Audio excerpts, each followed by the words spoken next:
Hello，各位馬迷朋友，大家好，歡迎大家翻到嚟馬師傅低成本博彩手記。嚟緊星期三晚又會有9場嘅谷草賽事，咁喺正式同大家揀一啲心水場次出嚟分析之前呢，先總結一下上期嘅心水先。咁啊上期咧就出咗一條片，咁啊群區亂鬥藍光閃爍，咁啊玩下食字啦。咁啊嗰日咧就中意3匹馬嘅，咁啊分別就係藍雀爺啦。咁啊，仲有光明傳承啦，同埋火焰閃爍。咁啊，當日揀呢場咧，主要就係覺得咧，星期日呢一組馬就最似能夠爆到冷噶啦。咁所以5號、6號咧都係冷門馬，就拖翻住隻熱門有啲上升勢頭嘅火焰閃爍啦。咁臨尾咧就買咗60蚊連贏位置 Q 互穿咧，咁啊最後就輸錢嘅。咁啊賽後都有諗過係咪嗰個投注策略應該5、6、8三隻馬直接買晒 win 咁啊30蚊買仲好啲咧。咁不過賭馬咧好多時候都係有少少貪念噶啦。咁我腦海入邊跑馬嘅時候，梗係諗住條5、6Q 咧，咁啊翻到嚟啦。最後隻光明傳承個分數減到咁上下咧，終於就喐手啦。咁啊順利就 win 到啦。不過藍雀爺就冇影，咁隻火焰閃爍咧增程之後就姍姍來遲，追勢都撐啲。咁呢隻馬咧可能要考慮縮翻落去1,400啦，又或者要再適應一下田組1,600，咁睇下呢隻馬嘅進度啦。咁啊上期咧就唔中嘅，咁啊睇下今期嘅表現如何咯噃。咁啊今次呢期咧揀咗邊場賽事同大家做個分享咧？咁我揀咗2場賽事，咁啊今次咧就推介呢個 WinPay 過關，咁啊買一條2串3啦。咁我自己認為呢兩隻馬應該都會有少少嘅分頭嘅，即係未至於係嗰啲大冷門，咁但係我覺得咧應該都可以搏一搏嘅。咁啊先講下第3場賽事，一場4班1,200米嘅賽事，咁啊嚟緊星期3咧就會用私跑道啦。咁我暫時咧呢一組馬邊咧。咁其實我預計會孭飛嘅，或者係會受到公眾關注嘅。咁啊，即係有飛嘅馬會有咩咧？咁啊，1號運來5寶啦，抽翻咗個2檔。嗱，雖然孭咗重磅之後表現係有啲反覆嘅，咁但係始終季內佢都叫咗一隻幾有 form line 嘅馬。咁另外一隻就猛將興，咁啊換咗阿潘頓上去。咁我相信呢隻馬孭嘅檔位都一定會有人追捧噶啦。好，喬峰嗱呢隻馬上次已經同大家講咧，要防一防噶啦。呢隻馬連續大敗咗幾場賽事，其實如果佢養得翻個健康咧，應該就會好好多嘅。不過上次咧，我嫌佢第4咧，其實都係偏向比較賺咗個形勢多少少。咁啊，今次轉翻過嚟谷草揾阿布文上去咧，咁我覺得佢又係會惹飛嘅。好，跟住新英咁啊，呢隻5號馬咧，上次臨場再一次大落飛啦。咁我自己咧，其實449嗰次金城江咧就已經玩咗一次噶啦。咁但係臨尾就搏失咗。咁結果呢隻497場次入邊咧就留多少少，咁似乎隻馬追得好啲。咁我覺得呢隻7歲馬咧，似乎佢嗰個跑法上面咧，同以前有啲唔同啊。即係大家就唔好望住佢上年嗰場664咧，就覺得佢可以咬到啲前節嘅位置。呢隻馬似乎縮埋留一段去爆咧，就會再適合啲嘅。咁所以如果你臨場要揀呢隻馬咧，可能就要揀翻啲可能較利冚嘅場合，或者你覺得個步速咧會係偏快嘅。咁我覺得呢幾隻馬都會有人關注啦，即係啲細冧把馬。咁至於後邊咧，咁呢隻7號非凡時刻咧，咁如果你睇試集再加上一出到廖康明呢個倉咧，咁就一定有啲追捧飛嘅。咁Royal Meeting 嘅支持其實喺香港咧都係一個比較新啲嘅種啦。咁呢隻自救新馬，如果你話以功夫嚟講咧，就做得幾足嘅。首先咧，有貨黎集，揾阿霍雲升上去，咁1,200米，贏咗啦。再之前咧試咗復谷集3月14號又係霍雲升上去，又係贏咗嘅。如果以嗰啲睇神操嚟講咧，呢隻馬你以威利非凡初出都有飛，而且有少少表現嚟講咧，我覺得呢隻非凡時刻呢場賽事，即使係初谷咧，都會受到追捧嘅。不過馬師傅都有一句啦，第一次上陣就跑谷草，其實都幾大挑戰嘅。好多馬如果初谷能夠贏到或者上名咧，之後嘅成就都會算係幾唔錯嘅。咁所以呢隻非凡時刻，大家就睇賠率，睇下點樣玩法，點樣互動啦。咁所以咧，我就評價咗咧，暫時一啲細冧把馬咧，都應該會幾受關注。咁當然啦，馬師傅咧俾嗰隻咧，我認為咧都會有人倒落去噶啦。點解咧？就係呢隻12號嘅電信驕陽。今次116磅。揾阿田泰安上去抽住個1檔，谷草1檔就一定有啲麗飛噶啦。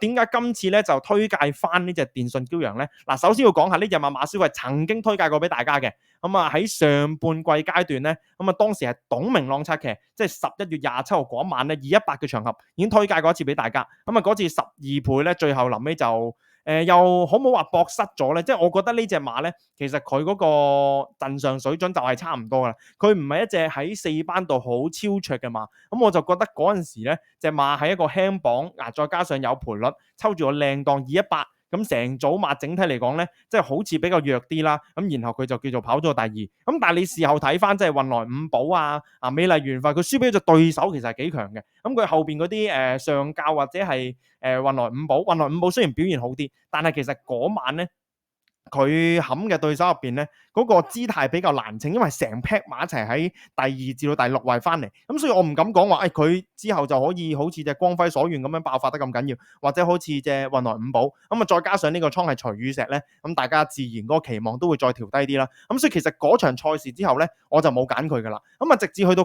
近期嘅賽事，咁呢隻馬咧，479咁再一次跑第二，揾阿班德禮啦。咁佢輸俾嘅對手咧，都係季內一啲幾好嘅馬，即係騰龍四海，都係一隻幾穩陣嘅馬。而佢後邊咧，又係一大堆咧，即係可能你望落去覺得未必太揀得落手嘅馬，咁賺住個輕磅嗱。所以咧，呢隻馬我揀佢嘅條件，第一就係佢一定要有一個較好嘅形勢，可能佢唔使蝕太多。咁我可能抽住啲靚檔啊。第二，佢一定要輕磅。如果冇呢兩個條件咧，就基本上唔會揀呢隻馬嘅。咁嗱，徐雨石啲馬最好咧，就係你唔係太需要睇職場嘅飛數。咁點解今次會重新再跟進翻呢隻馬咧？主要係上場577嘅表現。嗱，577嗰晚咧，其實都幾利一啲走內欄嘅馬。咁入直路，我覺得呢隻馬咧，佢揈咗出去外碟咧，蝕住個形勢。臨呢隻馬係明顯好勢頭嘅。咁同大家一齊重溫一下呢場577嘅賽事先。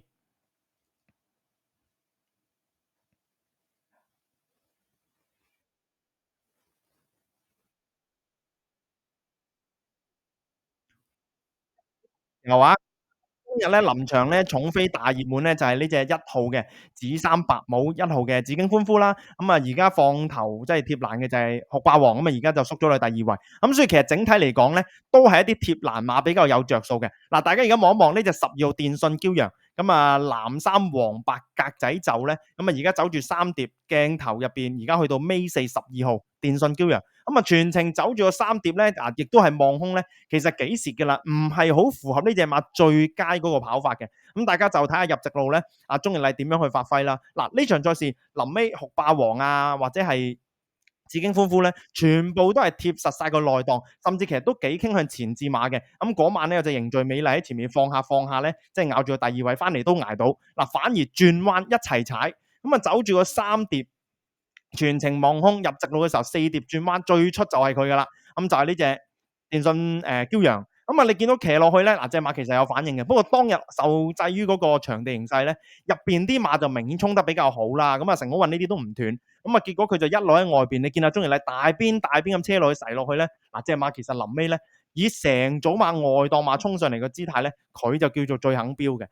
我覺得呢啲馬咧，季內又未交代。徐雨石呢個倉嗱，雖然今年咧嗰個護級形勢咧都係傾向好嘅，但係難得有子彈嘅話，操好就盡快用啦。嗱，呢隻馬咧唯一最擔心就係上場賽事嗰個馬匹體重咧就1042。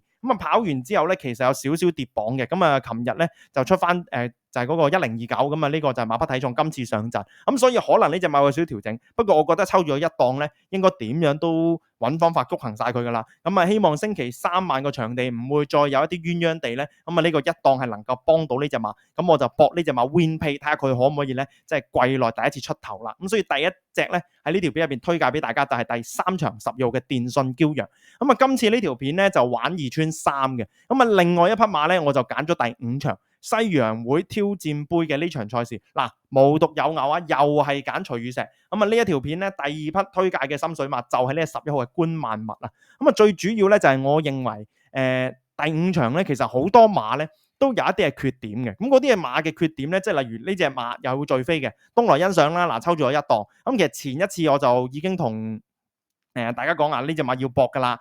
因為咧抽住個靚檔好形勢。其實呢隻馬咧即係一路都好耐冇喐過手調整咗好耐結果嗰場賽事搏失咗，跑過第2，輸個短馬頭位。嗱，呢場賽事佢抽翻咗一檔咧，我諗大家又係會跟嘅。又有例如有啲喺田草1000米上將甚有腳影嘅呢隻金匯千歲啦。走田草直路。早段咧其實二檔咧艾杜拿就好有誠意。騎下咧將佢拉到過去咧接近公眾席嗰邊。最後就臨尾喺成組馬冇乜得追嘅情況底下追咗個第4翻嚟。嗱，呢組有唔少嘅走光馬，但係其實佢哋喺谷組嘅證明咧唔係好多。東來欣賞咧就繼續恰如其分。咁我今次咧就想試下揾啲側身馬咧，嘗試劏咗佢哋嘅。咁啊賽前有諗過到底搏隻新力定係還是搏隻官萬物啊？咁其實呢隻新力咧，我都覺得可以防下噶啦。但係楊明倫騎咗呢隻馬3次，我唔知鄭俊偉係即係棄用楊明倫定係咩原因啦？我嘅感覺就唔似嘅，因為楊明倫始終都係即係呢隻馬執韁贏過騎師，咁再加上咧，其實鄭俊偉要揾到更加好騎師都唔係容易啊。當然呢場賽事咧，呢隻新力揾阿賀銘年咁如果你話對比之下，如果你話新力突然間換個潘頓換個艾杜拿，咁換一啲即係名氣更加大嘅騎師，就比較合理啲啦。咁最後我望一望，咦，楊明倫係騎呢隻官萬物喎。咁其實呢隻馬咧，上場賽事跑第尾嘅，咁我點解今場賽事覺得可以試下搏一搏呢隻馬咧？咁首先，佢喺510嗰場賽事咧就走光嘅，咁同嗰啲龍佑生咁一齊喺一個唔係幾好追嘅情況，得追到上嚟但係呢一組咧係田草嘅14米，咁所以咧你轉翻過嚟谷草咧，又要諗下呢隻馬到底個質素夠唔夠啦。咁所以咧上場賽事咁再睇翻佢嗰個14米喺田草4月6號，咁嗰日咧我就覺得呢一場咧係假賽績嚟，你完全可以當佢冇跑過嘅。咁當日咧早段嗰隻嘉應巨星沿途超快步速咁樣去搶，咁同嗰隻時尚歡欣，咁而佢咧就係一隻快步速嘅受害者，咁最後輸成12個馬位，咁所以呢啲馬咧你又係可以當佢完全冇跑過。嗱，咁今場賽事轉過嚟谷草咧，抽住我5檔，唔可以話太好啦，但係亦都唔可以話太差啦，即係起碼都叫做揾到一啲位咧，俾阿楊明倫攝。咁呢隻官萬物咧，我預計嗰啲寶駿東來欣賞金匯千歲即係呢啲馬野飛，甚至天外迎天野飛嘅時候咧，呢隻馬就都係 pace 當 window。咁我諗呢隻馬應該臨場都應該至少有雙位數字嘅獨贏賠率嘅。咁所以呢隻官萬物咧，